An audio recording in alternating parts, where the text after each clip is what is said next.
What's up, everybody? Welcome to an on the motherfucking road hotboxing. I'm Evan Britton. And I'm Mike Tyson. And we got motherfucking Eminem in the house. Shady in the house. Yeah, you got Marshall right now. Oh, no, Shady's Marshall. like this on? Yeah, it's Are we on.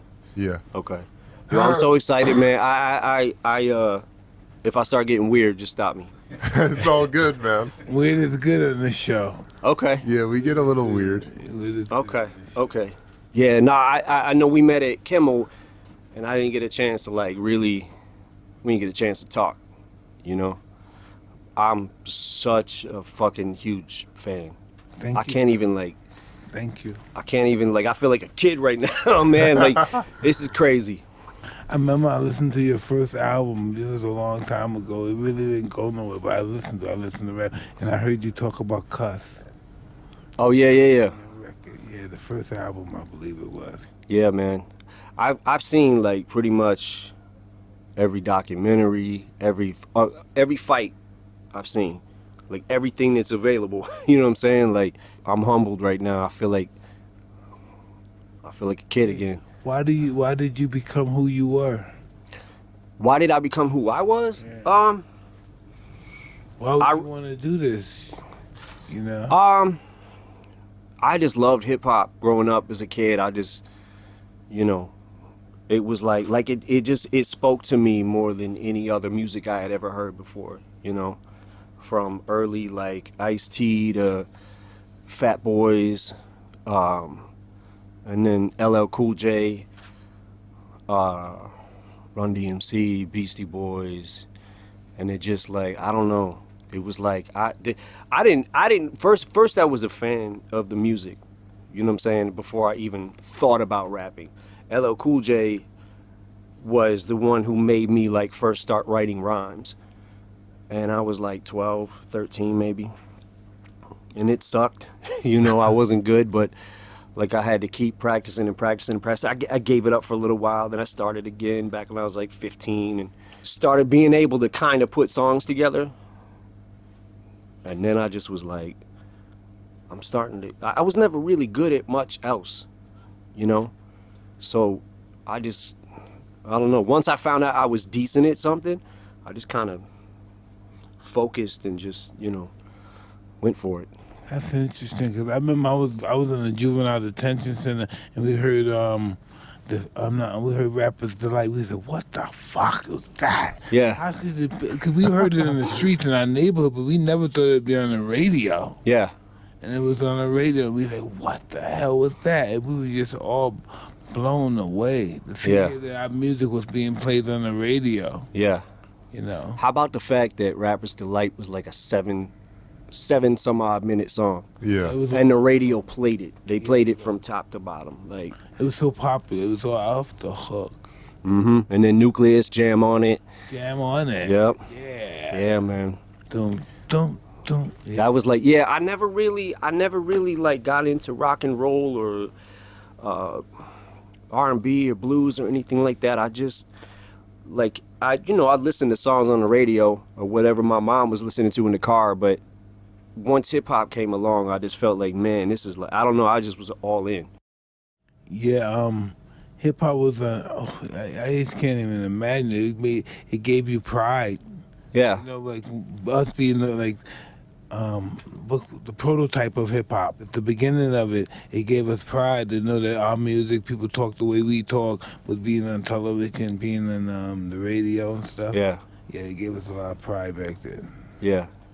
And it's also it's just such a, if you think about how hip hop from the start of it. Well, I was there. Yeah, and then it just police out in the front of every hip hop club. You got the whole New York police station out in front of the club. Yeah. It was just, and if you went to a hip hop club and you were marked, people say, oh yes, even in your neighborhood, hardcore bebop hip hop, and it's, what the fuck you fucking with those niggas for, Mike? That's what they used to say, what you fucking with them for? Even people in the neighborhood, what you fucking with them niggas for? But those was our people. All the criminals, the thieves, we all listened to hip hop. The money makers, and everything. The killers, the robbers, all the fucking street urchins. We all listen to that. That's what we listen to.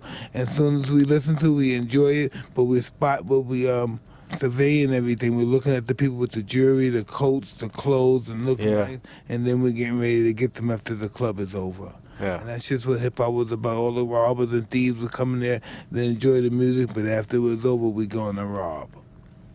Yeah. And that's what hip-hop was about. Yeah.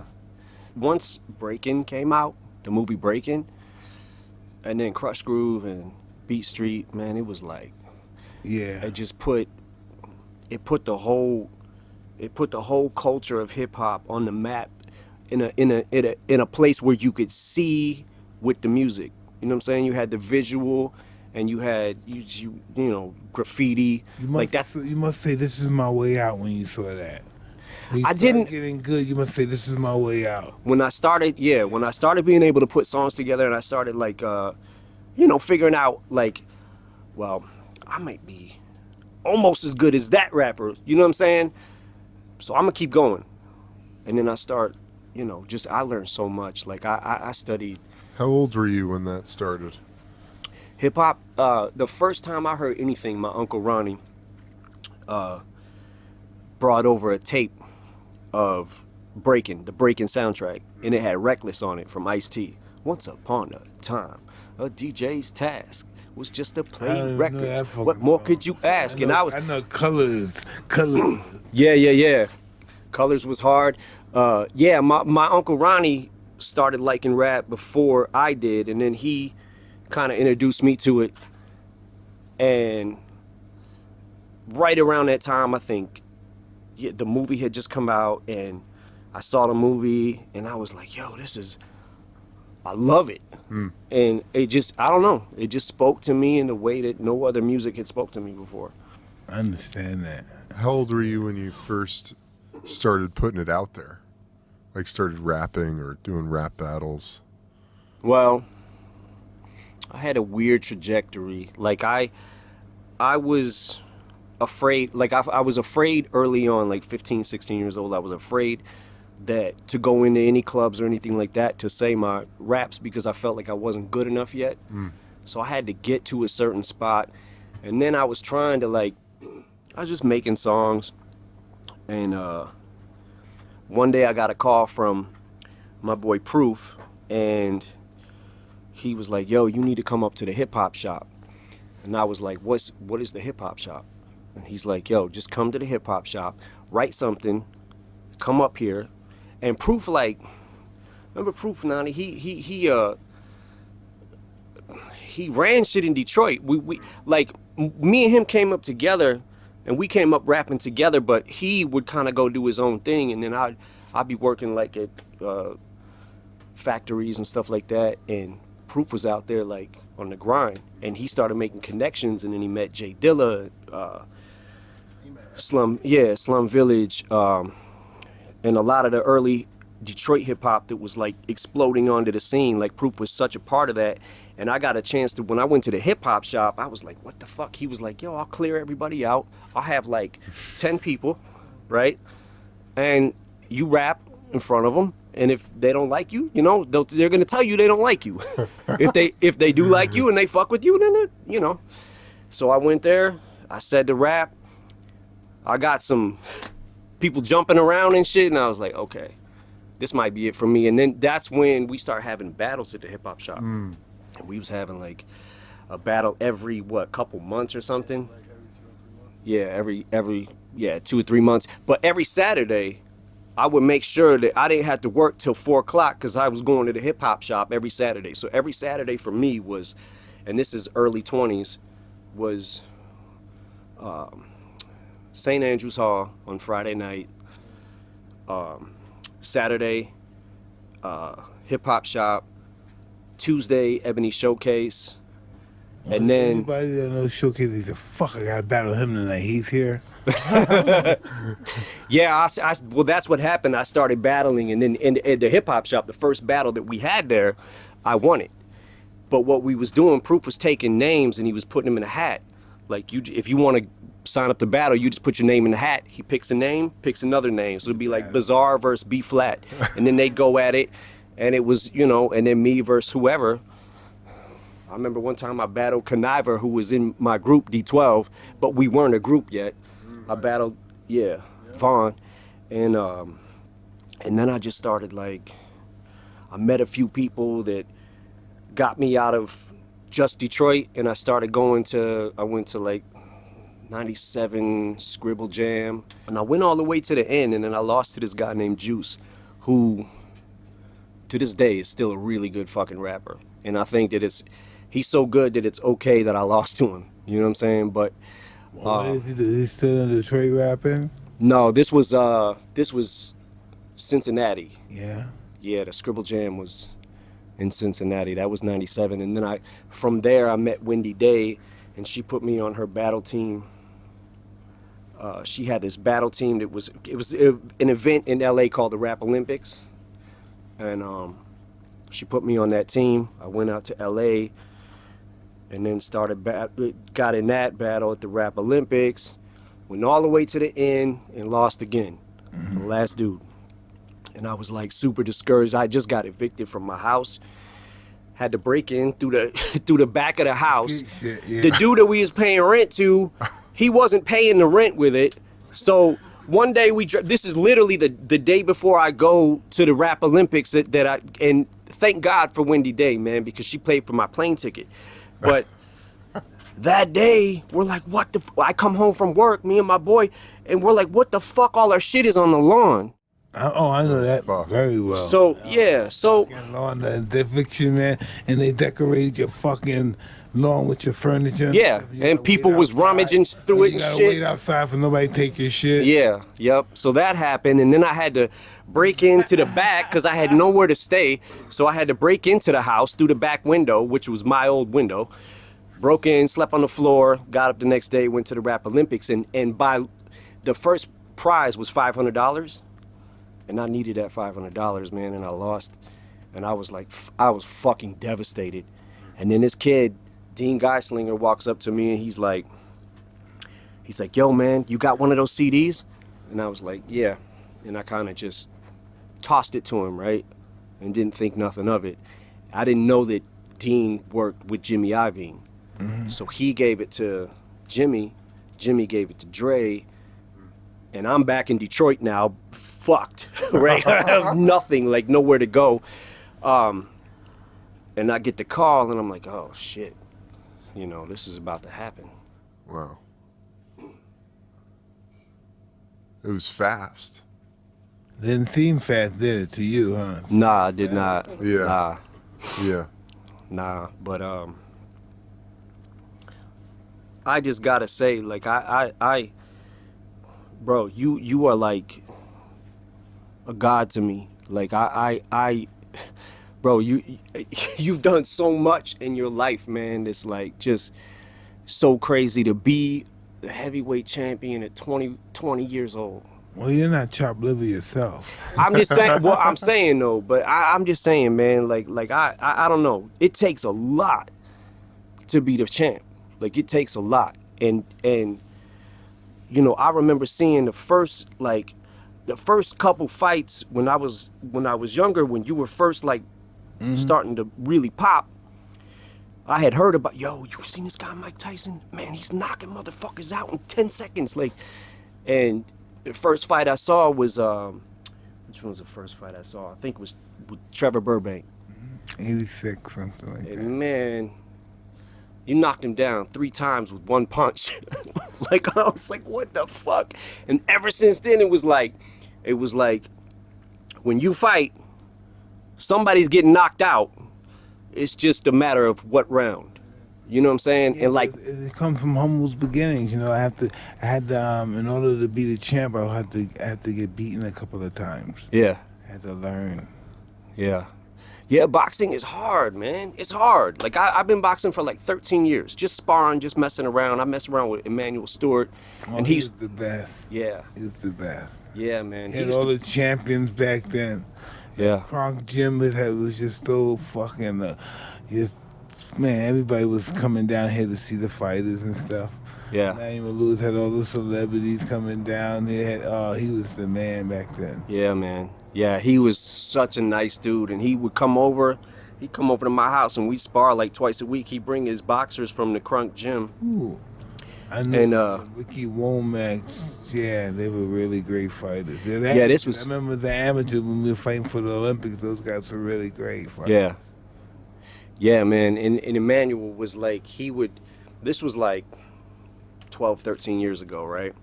So he would come over, he would show me the basics, and it took a lot for me to look. It took a long fucking time for me to just learn the basics, right?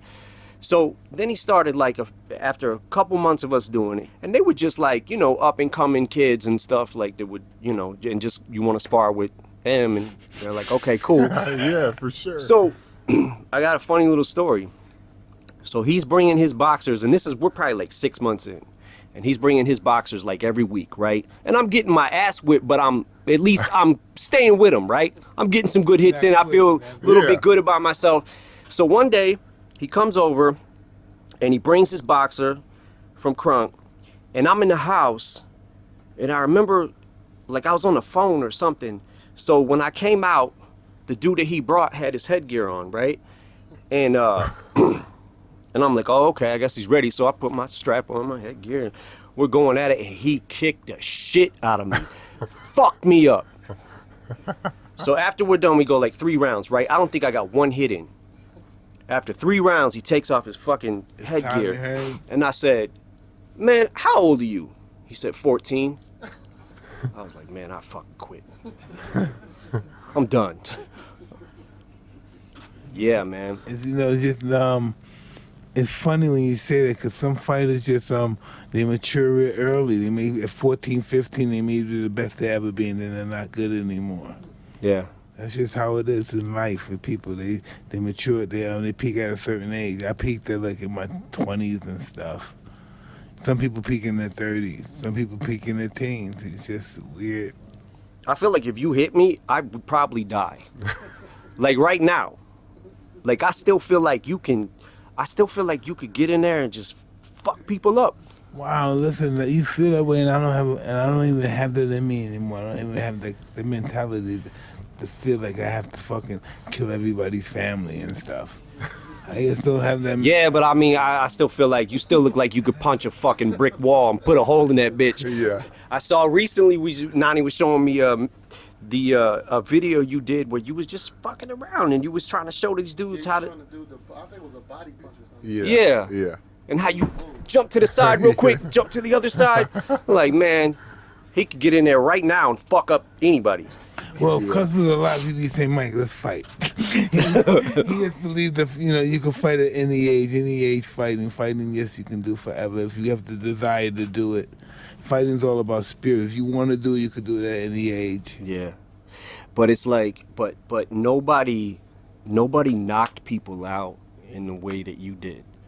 Like people got knocked out by other fighters, but it was like when they got knocked out by you, they got knocked the fuck out. Yeah, that's how I looked at it. Every time I hurt somebody and knocked them out, my life gets better. Yeah. My life gets better. And Yeah. gets better. And so I love hurting people now. Yeah.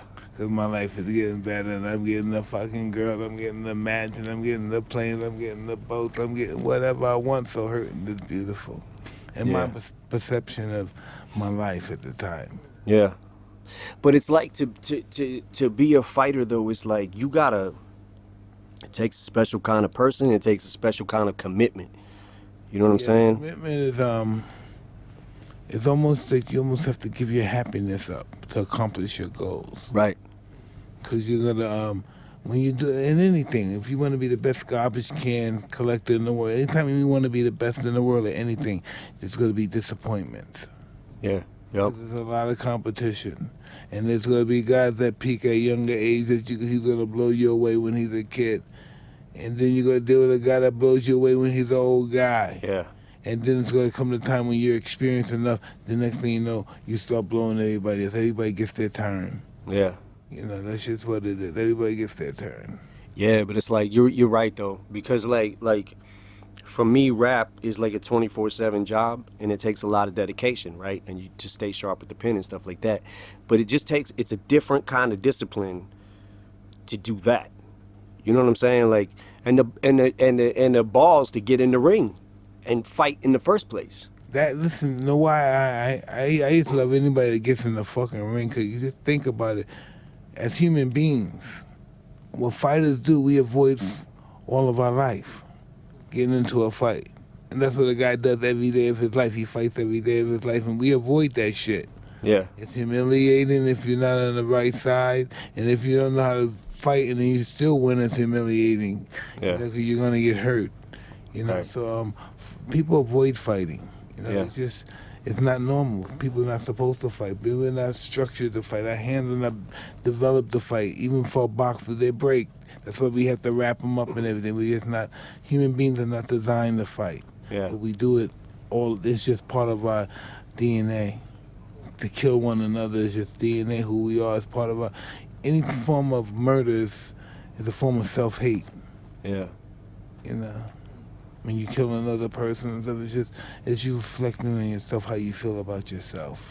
Yeah. It's interesting though. It's like, you know, boxing is just like coming up when I was a kid, I got my ass kicked a lot.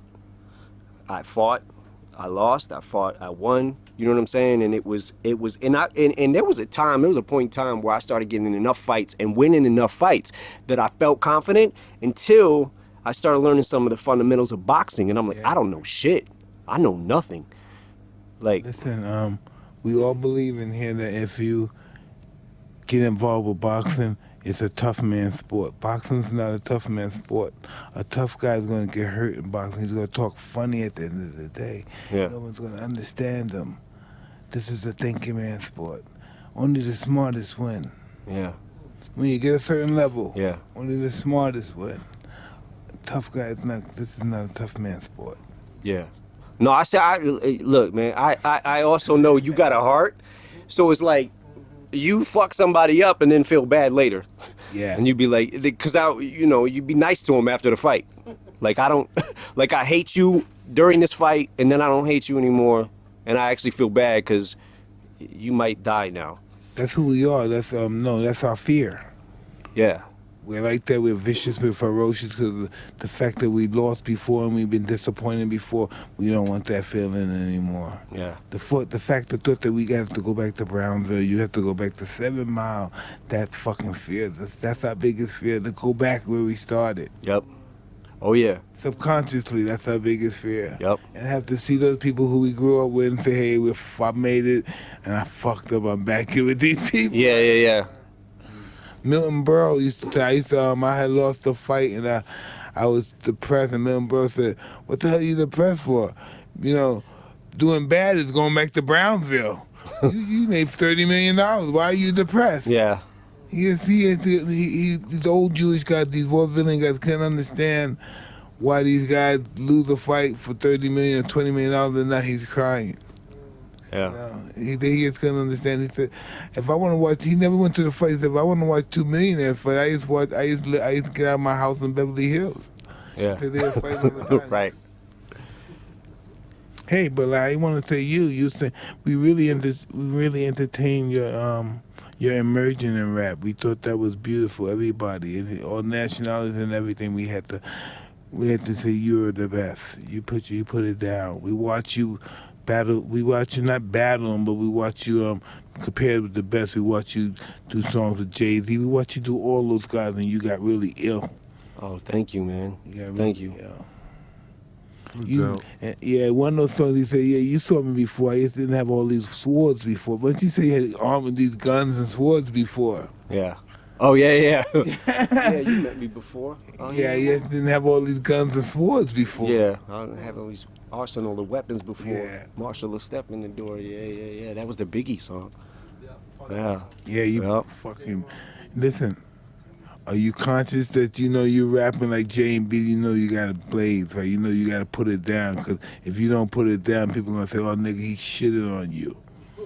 I mean, that's how I feel anytime I get on a song with anybody. saw It's like, that. man, if I don't try to, I have to, just having that hunger still and trying to, like you said, it's not about the money all the time, right? So it's like when you lose a fight and you get depressed, it's because your competitive nature and your competitive spirit is wounded, right? Because you're It's the reason that we started doing this, because we're not good enough. It goes in your mind. Yep. We're not good enough. Yep. He's better than me, and it fucking kills you. That Yep. somebody's better than you, and you believe in your head that you're God or you're the best, or whatever you believe you are. yeah. Yeah. Yep. Yeah, man. Yo, you was dope in The Hangover. Hey, listen, man, I was just very happy to do that. I was like 280 pounds. I was on cocaine. I was just doing. I had my prostitute girlfriends at the fucking and this. What is this? The trailer with me. I was just living a fucking life back then.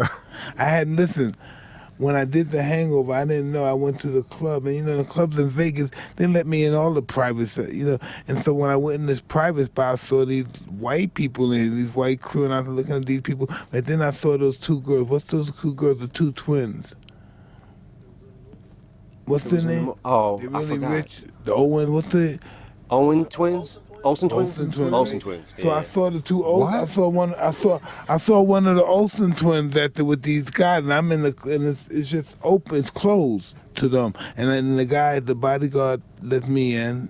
The bodyguard for the club, because he knows me all the time. I always give him money, and he lets me in, and we're chilling and stuff. We're coked up and we're drinking, and then they look at me and somebody comes over and says, "Hey, we're doing a movie with you in 2 weeks. We're doing a movie with you." I said, "When?" He said, "In 2 weeks." I said, "Fuck, I didn't know that."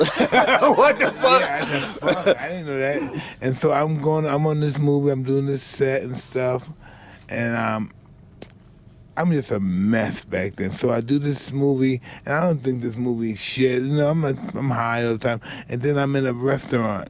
I come out the restaurant. You see one of those buses, the tour bus.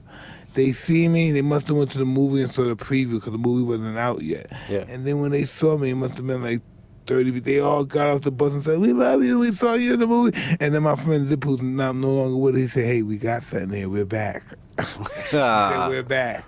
Yeah. Yeah, and then that's been a wrap ever since. And Todd Phillips been my friend. And I was out in the club. I don't know what club I was at, but it was a movie theater. And I went there, and everybody was all over me. And the guy that produced Hangover, Todd Phillips, who did the Joker, he looked and he said, "Listen, I feel proud because I feel I'm a part of this." Because he saw everybody coming up to me. He said, "I feel like I'm a part of this." That, he was proud that everybody was coming up to me. And then next thing you know, he was, I can't even tell you what we're doing next, but anything. It's just, we became good friends. That's dope. That's dope, man. Yeah, it's dope too because like I was like, holy shit, Mike can act. You know what I'm saying? Like, and then seeing the Undisputed, man, and hearing you tell them stories, and I'm like, I so want to know about this. Yeah, you know what I'm saying? Everybody knew the story, but they didn't know the underlying behind the story. Why did I do that? Yeah. Hell yeah. Getting ready to do round 2. Really? Yeah. Oh, the round 2 is so much better than round 1. We did this all. Listen, this is really interesting. How do you do this? I knew you had to do it. So I'm on the show, and I said, "Good night." And there's 4,000 people. And when I say good night in Toronto, they all get up and they come to the stage. And they just want to touch me, and I don't know what to do. The security's not doing nothing. Right. I don't want these people to think I'm scared and run off. I want to run, but so I just get caught in it. It was just overwhelming and shit that people think that way about you. And in my mind, I always had a low self-esteem. I said, if these people think much about me, they must not be shit. You know what I mean? Because why would you think about me? Because I don't think I'm shit. Yeah. You know? I went through a lot of that shit too, growing up as a kid, and just feeling like I wasn't good enough for anything, like whatever I did, I just wasn't good enough. And yeah, man, it's a psychological thing. I think that once you, for anybody who doesn't feel, who feels like that, right? Like I just feel like I'm worthless. I'm not nothing in this world. Anybody who feels that and then finds something that they're actually good at, it's like I think that's what makes somebody go for that so hard. You know what I'm saying? Yeah. Like, I was never good at nothing. I'm good at this. You know? The most successful people that ever lived in history are megalomaniacs, but they got a low self-esteem. Yeah. They don't think much about themselves, but they think they're God on the other hand too. Right. You know, but those are the most successful people. They're always challenging that doubt, Yeah. making that doubt inconceivable. That's not true, but they still believe it's doubt. Right. Even though they prove that it doesn't stop them from succeeding, but they still challenge that, and it still bothers them. They still believe they're nothing. After they made billions of dollars, they still believe they're not shit. That's just how the mind fucks with us. Yeah, people also think too, like money just buys happiness, and it absolutely is not the truth. You know what I'm saying? Like you gotta be right inside. Otherwise, none of this shit means nothing. No, absolutely. They get everything. Then this is something. This is everything. Fuck this. Pow. Mm-hmm. This is everything. I waste my fucking life for this. This is Yeah. everything. Yep. Yeah. Yeah. Well, Em, you just blew the fucking roof off the Oscars. How'd that feel? Man. Are you surprised that they still ask you to come? Actually, I thought it was the fucking dopest thing I've seen in a long time, dude. thanks, man. But I'm gonna tell you why I'm making that face. Okay. Because when I went out there, everything was cool, right? I go through the first verse, and you know they had the pack where you're The mic pack? yeah, the mic pack Yeah. that you wear, you know, the clip onto your belt, and then you got the in-ears that go in your ears, right, so you can hear the sound. And I'm rapping, and all of a sudden I see between my legs the motherfucking pack swinging. Oh, What the fuck? Oh, So I'm fuck. like this trying to grab that shit. I don't know what they showed on TV and what they didn't. But man, I was like, so then I tried to stick that bitch in my, and I'm like, wow, I got no pockets back here. Fuck. Oh, So I'm rapping the fuck. lyrics while I'm doing this, and then I'm like, man, let's put it in my front pocket. Fuck it. By that time, the song's over. And I'm like, man, what the fuck? We rehearsed for that shit. I know the words to Lose Yourself, right? Yeah, yeah. But we rehearsed that shit extras just so we didn't fuck that up. Oh, And then that was the one thing we didn't plan for. And of course it went wrong. And I'm like, motherfuck. Which nobody's saying. yeah, dude. Nobody saw that. Really? Nobody saw it. No, you killed it, bro. You fucking killed that. Thanks, man. dude. Thank you. Hell yeah. Thank you. I thought it was amazing. Still ain't seen it, bro. Yeah, I Yeah, ain't nobody watched saw it because that. I got creeped out. I'm like, I don't want to fucking see this shit. I'm going to just get angry. Yeah, I know. Girl, doing how old Oh, is she? fuck. Haley is 23. What's that like? She has boyfriends and stuff. She has babies. She, Not babies. Nope. Just boyfriend. yeah. And yeah. She's doing good. She's made me proud for sure. She graduated from college. 3.9. Wow. Yeah. Good for her, man. Yeah, thank That's you. awesome. How's that feel? You have a 23-year-old. I was just listening to Slim Shady Yeah. and listening Yeah, to that. it definitely is crazy. It definitely is crazy. I have a niece that I have helped raise too. That's kind of like a daughter, pretty much like a daughter to me. Wow. And she is 26, and then I have a younger one that's 17 now. So when I think about my accomplishments, like that's probably the thing I'm the most proud of.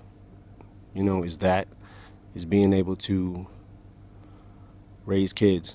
You know, most guys like us that are successful and stuff that supposedly have it all, our kids are fucked up. You know, Yeah. they're fucked up. They never had the life that we had. They never struggled. They never know struggle. Without struggle, there's no progress. You know, and that's why they don't progress, because they don't struggle. Yeah. Yeah, it's definitely important to keep your kids grounded when there's situations like we have, right? Yeah, It's like absolutely. it's very important. Yeah. Yeah. Well, hey, brother. Thanks for coming in. Now Really? you got to get back to your shoot. It's all good, man. I'm so honored that you would even think to do this, man. We I'm love you, nigga. Dude, you're the fucking man, bro. Come We on. love you. yeah, man. but like I said, man, I can't. You know, I told you I was gonna fan out on you, and if it gets weird, just stop me. It's all good, man. We love But you're motherfucking Mike Tyson, man. You're motherfucking Eminem. Listen, Eminem, listen, let me tell you something, right? I've been to Detroit for All Star. I remember we had All Star, some shit in Detroit. And I remember I've been to Detroit, I fought in Detroit. You know how, listen, so, and I'm from Brownsville, that's similar to Detroit. What's the possibility of you being a 7 Mile from 7 Mile, now you here. Now what's that? What's the percentage that happened? That's what I think. How do a guy in 7 Miles get out here? How do you get out here and you don't got shit and you're destitute? Yeah. No, how did it happen? Because it's ordained by the universe. Me and this guy, man, Denan went through a lot of shit. Like when we were kids ourselves, right? And we were still when I met Denan, he had just started making beats, and we met through a mutual friend, IQ, who was a rapper who was actually on my Infinite album. And IQ introduced us, and then we grinded until, like, he went through a lot of this. We went through a lot of the same things together coming up, right? So it was like we did it together. We worked the same job. We were roommates. We had, you know what I'm saying? We lived in houses together. Your guys' success became because of your lifestyle. Success and fame, all that stuff comes from lifestyle. You know, I changed my lifestyle. I stopped getting high. I stopped drinking. I stopped everything. I stopped fucking girls. Matter of fact, I never had no girl when I was boxing. Yeah. I was too young. I didn't have a girl until I was like 19, 18 years old. You know, but that's all I focused on. That's why I didn't want anything. I just wanted to fight. All I did was watch fights all day. Just from guys from 1890 to now. Just watch them all day. That's all I did because that's all I wanted to be. Yeah. That's all I knew. I knew all the etiquette about fighting, everything. Anything you asked me about fighting, I could tell you. How did it begin? How did it start? I knew everything about fighting. Yeah. I remember, what was it? I saw a documentary where Customato used to make he would call out numbers. Oh, yeah, the Willie. Yeah. The Willie? Like, man, I'll never live to do that. That shit was crazy. Yeah, he was crazy, but he was still crazy. Yeah. You know, a lot of his fighters left him because he's so overbearing. He's so perfected. And if you're allowed to stay, you have to be crazy, too, to be with this man. Because I wanted to be the best so bad. Yeah. And only he could do it. No one could inspire me like him. I'm one of those guys. I'm a dark person. I come from a dark world. So nobody, especially in a white motherfucker, no one could inspire me like him. He inspired me to be better than what I was. There's no way I was going to be. If I was Mike Tyson, badass motherfucker from Brownsville, Brooklyn, I still wouldn't have made it. Because that was just Brownsville, Brooklyn. He made me believe I was the best fighter the world has ever produced. Yeah, but you did it, though. Yeah. But you did it. And you were the best fighter. Yeah, but in life, that's not a good way to think. And fighting is great, but in life, it's reckless. Isn't that interesting? Yeah. To be successful in one field is disastrous in another field. Right. Yeah. Like with you were great in rap, but in life you were kind of shaky. Yeah. Oh, I was shit. I I have an 8th grade education. No, it has nothing to do with the education. It was the pressure. All of a sudden, boom, they're in your face. And people are judging you, and we have a little weird self-esteem anyway. Now people are judging us, saying things about it, and we get defensive. And when we get defensive, we play into their game. Yeah. You know. Yep. But still, even though we do that, this gives us our attention, and we get reputations for being crazy and unstable and drug addicts and stuff, and then we go through the whole recovery thing. Listen, the best thing that ever happened to me, I got involved with the recovery program because I met great people, but I'm a, what am I? What I am? I am a relapse specialist. You know, I just have to relapse. Even if I'm 5 years straight, then I relapse. And my relapse starts with thinking or me jerking off a lot or something.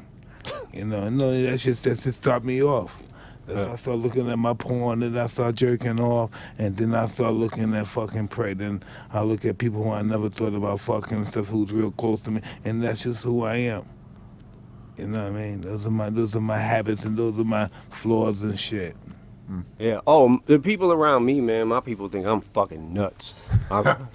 No, you should feel sorry for the people who are not nuts that are around you. Yeah. If you're not crazy in this crazy world, I really feel sorry for you. Yeah, I think my circle of friends is definitely somewhere in the ballpark of my insanity. There's no just doubt to be about friends with me. It's how do we live in this world? How do we find out our purpose?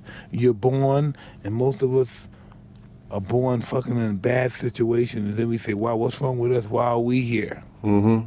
Why did they put us here? Why we're not living like these people and stuff? And these people look down on us. And when we're around these people can call the cops on us, and the cops won't listen to us and listen to those people. Yeah. Then you start saying, hey, I'm garbage, I'm nothing. Life showing me that I'm nothing. And then you run into somebody who you think is something, and he tells you great things about yourself, and then you think you're great because this great guy told you great things about yourself, and then the whole perspective of your confidence goes to another level. Proof. That's how Proof was to me. Yeah. Yeah, man. He was a godsend to me because I know that I would not have made it without knowing him, because he gave me he co-signed for me when I went to the shop, when I went to Ebony show, because he co-signed for me everywhere I went, and people respected him. His name meant something because they respected him, because he was the crazy. Listen, when Cuss told those South African guys, hey, say, listen, we have a black young man in this house, he's our family, you treat him the way you treat us. And he told everybody around there, all those white guys, he has all those guys with power policies, this is our son, this is the, and nigga, my head was so big. He shouldn't have did, he never told me I was a nigga that you're not gonna make. He always said I was superior than everybody.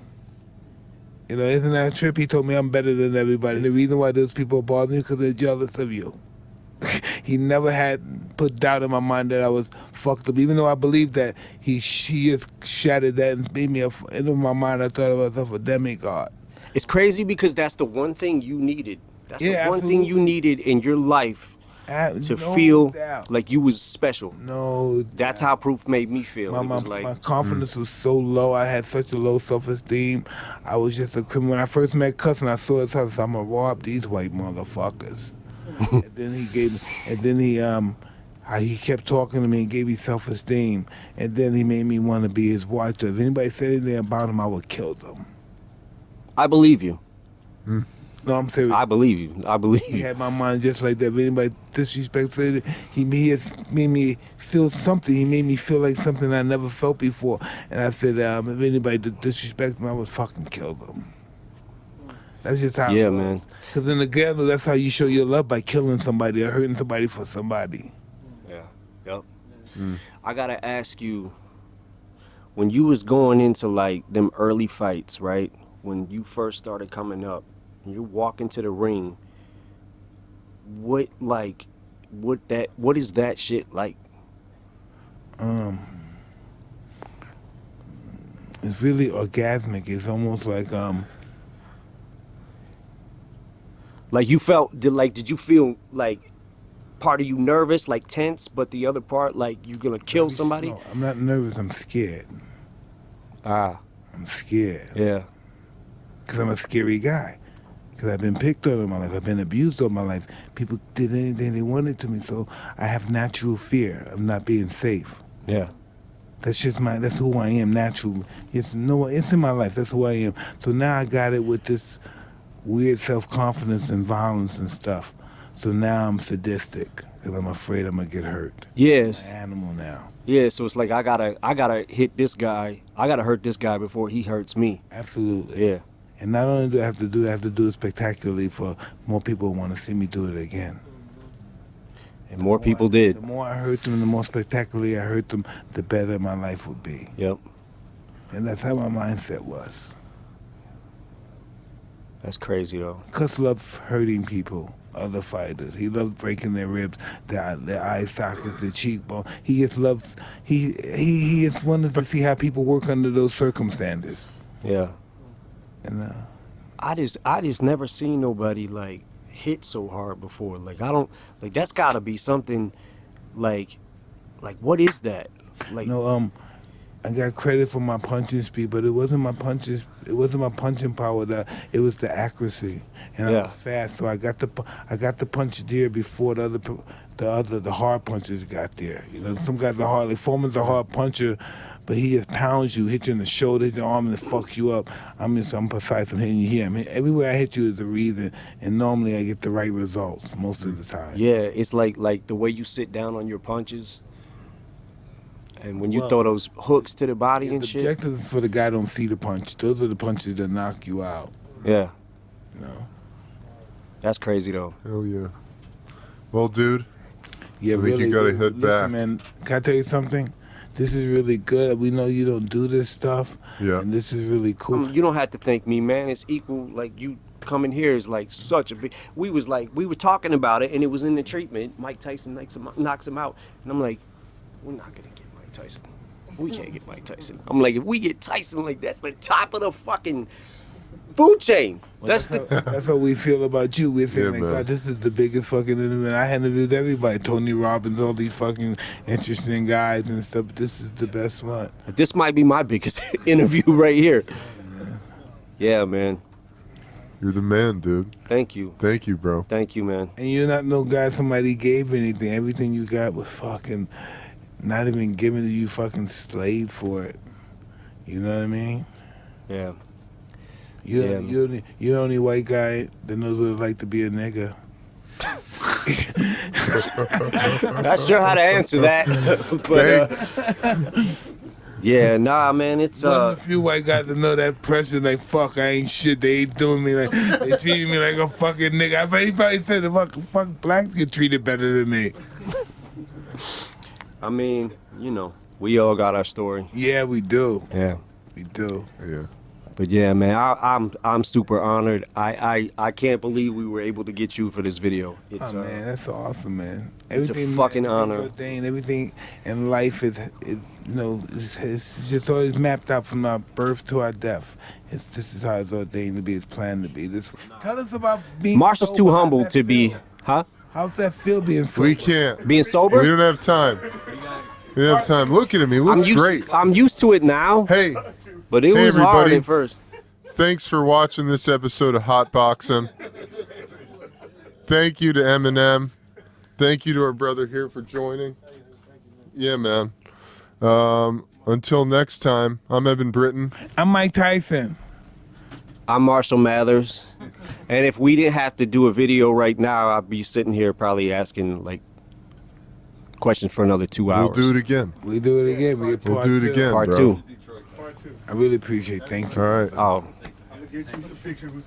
I want a picture too.